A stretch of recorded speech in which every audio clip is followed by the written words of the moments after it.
This is the third video in a three-part video, just examining at a very basic level what is a ghostwriter. The first video we talked about what ghostwriters are not. Last video we talked about what ghostwriters do. This video we're going to talk about ghostwriter versus editor and other definitions that get thrown in a lot of times. So there's understandable confusion around this because different people have different definitions of all the words that I'm about to talk to you about. There's not really an industry standard definition, and in fact, even some established people in the industry have different ideas of what it should or shouldn't be. So I'm going to give you my take on what I think it should be, and if we ever create a body of standards, the definitions that I'm going to push for. So first, let's talk about an author. The author originates the work's idea and content. If hard-pressed, the author could create a manuscript without a ghostwriter or an editor. So for me, take for instance, I work almost exclusively with business thought leaders. Most of the authors that I work with are decent writers. If they had to, they could write a book based on their ideas by themselves.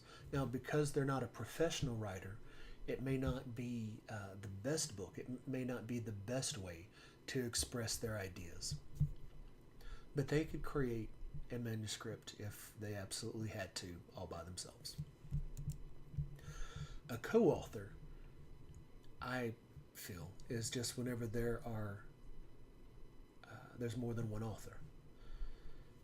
So they both contribute value to the process.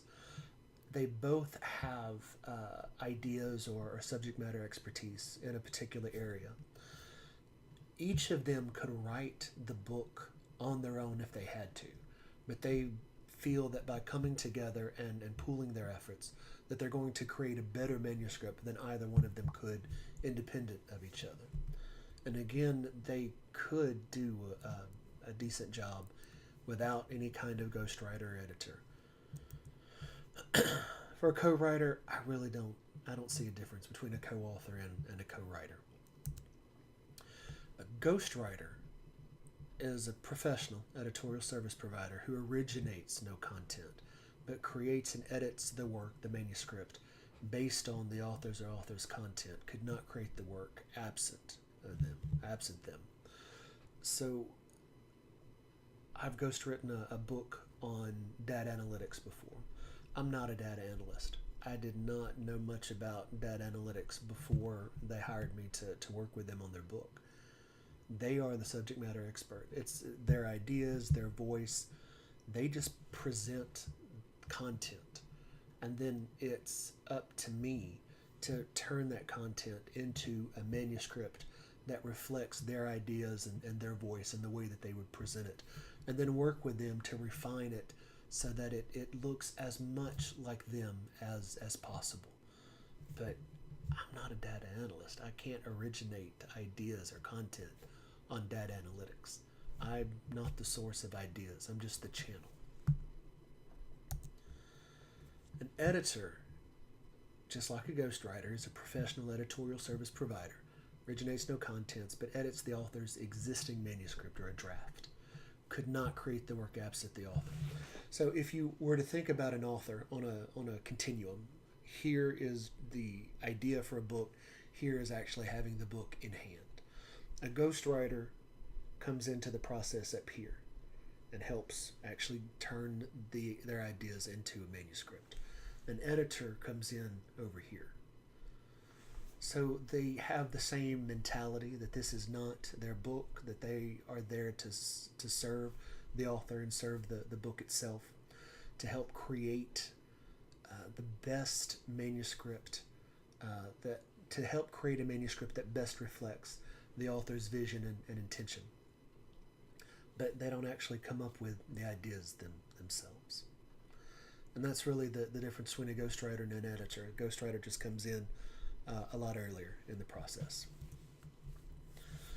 Now, a collaborator, I feel, is a professional who contributes not only editorial services like a ghostwriter or an editor, um, but also content. So I could not collaborate on a book about data analytics because I don't know much about data analytics, or it's not my subject of my area of expertise. I could collaborate with someone who wanted to do a book on small business marketing or publishing or how to make a living as a writer or a freelance writer.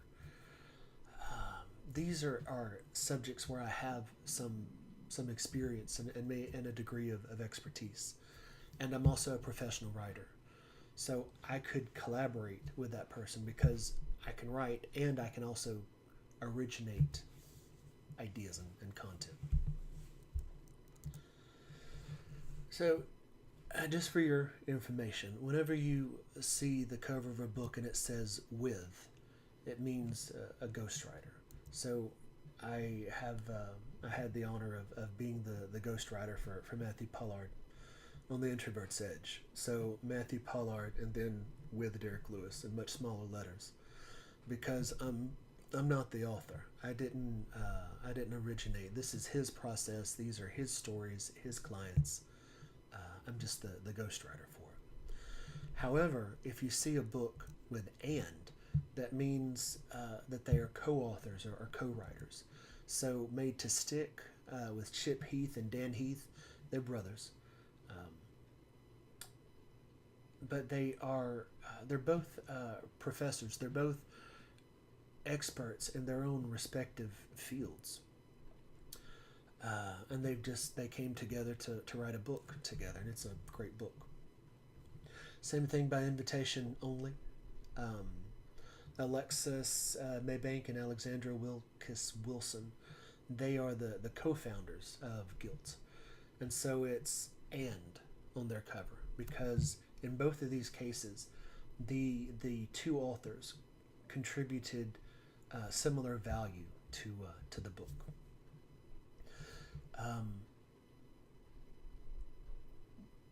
Now, in Made to Stick, Chip Heath and Dan Heath, they were also their own writers. With By Invitation Only, they actually talk in the book about the person that they worked with. I would call her a ghostwriter, but the person that they worked with to help them get all of their ideas out of their head and onto paper. So they are co-authors, but in addition to being co-authors, they also had a ghostwriter.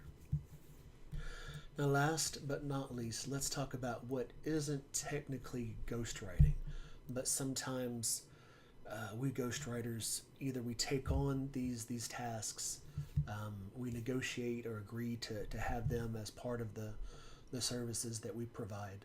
But I just want you to understand that this, as a ghostwriter, these are not your responsibilities. And whenever you say you're going to be a ghostwriter, if you're going to provide these services, make sure that you understand what you're taking on and make sure that you appropriately price for these additional services that you're providing.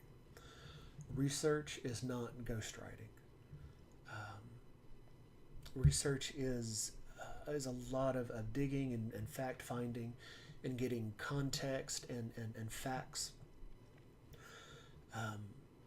And a researcher is a legitimate position in the publishing realm, but that's not what a ghostwriter is. If you're going to research on behalf of an author, that's research, and that research can be used as content for the author and for their manuscript, but that's not ghostwriting. Proofreading. It is physiologically impossible for us to proofread our own work. You cannot be the ghostwriter and the proofreader. Not unless you put the manuscript down and you come back to it months later, whenever you can read it with fresh eyes. But barring that, a long time in which your mind kind of forgets what it expects to see on the page, you can't be your own proofreader. Indexing is not ghostwriting. Indexers are God bless them. They have more patience than I probably ever will, and they do a fine job in creating an index for the book. But again, that's not a responsibility that you necessarily have to take on as a ghostwriter. Copywriting is not ghostwriting. So we create a text document of, depending on the genre and blah, blah, blah, blah, blah, 60 to 80,000 words. We don't do the copywriting. It is not our responsibility as a ghostwriter, if we're being strictly ghostwriters, to create the cover copy for the book or to figure out what the title and the subtitle should be, or the other things that go with the packaging, the sales copy of the book. That isn't strictly ghostwriting. Now, for me, my background is copywriting. So it's a service that I provide to my clients. And I feel that working with them on the title and the subtitle is something that I want to take on. But that's not ghostwriting. That's me bringing my skills as a copywriter into the ghostwriting project. Proposal writing isn't technically ghostwriting. Now, ghostwriters often do create proposals because we're in a great position to do it. We understand what the publishers are looking for. We understand what the author is trying to express and convey. But a proposal writing is not necessarily ghostwriting. Ghostwriting, the couple of sample chapters that you traditionally go in a proposal, that's ghostwriting. But creating the marketing plan, creating the author's bio, creating all the other pieces that go into a proposal is not something that that is strictly ghostwriting. Typesetting is not ghostwriting. So typesetting, if you're not familiar, it's just the interior layout of the book. So I'm thinking about one book that I ghost wrote, provided to the author, and they did not get a professional typesetter. And so whenever you look at their book, it looks like it was laid out in Microsoft Word. Now, a professional, a real book should be professionally typeset. That's not a skill I have. It is a specific skill set for the interior design of a book. That's not something that I can do. And as a ghostwriter, it's not something that you should have to worry about. It's not your job to typeset, to lay out the interior of a book.